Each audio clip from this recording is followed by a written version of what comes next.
For years, webcams have just been these, static, unblinking eyes staring at us from our monitors, right? Like if you moved an inch, you were suddenly out of frame. Oh, absolutely. You'd have to constantly physically adjust your laptop lid just to stay centered. Exactly. But now AI is completely turning that lens into an active participant. So welcome to today's custom deep dive. We're exploring the HuddleCamHD MiniTrack 4K Pro. It's a $199 auto tracking camera. And we really want to see if having an AI camera operator actually makes your video calls better. Or, just a whole lot creepier. Right, exactly. Okay, let's unpack this.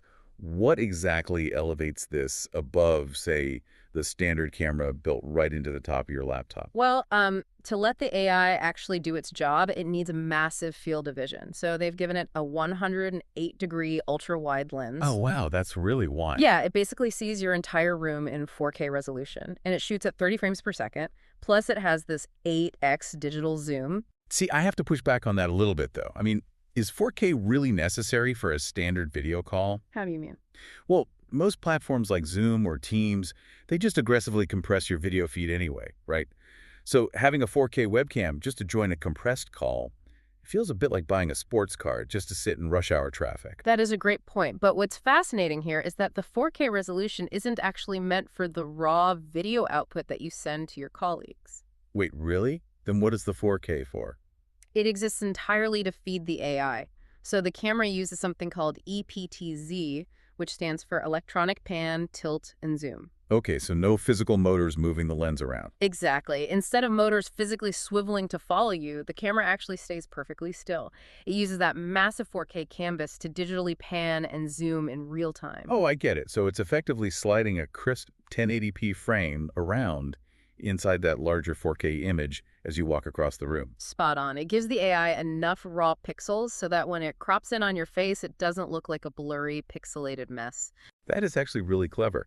And looking at the specs here, the user experience seems surprisingly frictionless, Yeah, it really is. You just plug it in via USB 3.0. Right, and it works on Windows, Mac, or Linux, which is great. You're good to go. It even comes with an IR remote, so you can program up to 2 specific camera presets. It really is like having a tiny invisible camera operator sitting right there on your desk.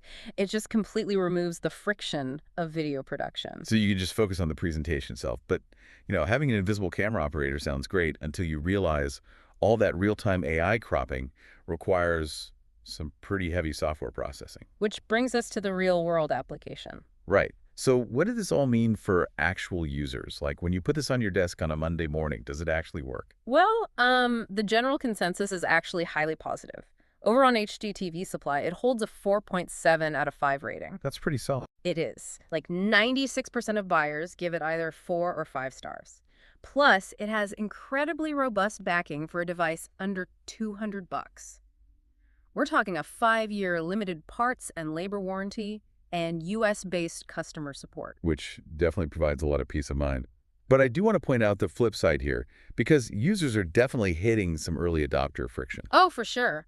The software can be a bit of an Achilles heel. Yeah, because the tracking relies so heavily on that software, buyers like Mike P. are finding that if the software goes to sleep, it simply forgets your display configurations, or even auto-deletes LAN cameras. Right, so you aren't just buying a lens, you are buying into a software ecosystem that is, well, still a bit buggy. Exactly. And then on the logistical side, there was another user, Prasad R., who reported waiting 10 days for his order, only to be told the item wasn't actually being manufactured at that moment. Yeah, if we connect this to the bigger picture, it really highlights a classic tech trade-off. The hardware itself is highly capable, right? Yeah, the specs are great. But integrating that cutting-edge AI tracking means you'll occasionally face software quirks that still need to be ironed out. And, global vendor supply chain hurdles can clearly still impact availability. Regardless of how good the actual tech is. So to summarize, it sounds like you get this incredibly smooth, travel-friendly tracking that can really elevate your video presence. Yeah, but you're paying for it with occasional software headaches. Right. So early adopters just need to be prepared for that. Absolutely. And, that actually raises an important question for you to ponder as we wrap up today. Oh, I love a good thought experiment. What are you thinking? Well, as AI cameras become the standard, effortlessly tracking our every move around the room to keep us perfectly in frame, how is that always on stage dynamic going to change our psychology? Oh, wow. And our sense of privacy, really. right inside our own home offices. Exactly. Because that static, unblinking eye on top of your monitor might have been annoying, but at least you knew exactly what it could and couldn't see. Yet, once the camera actually starts following you around the room, the rules completely change.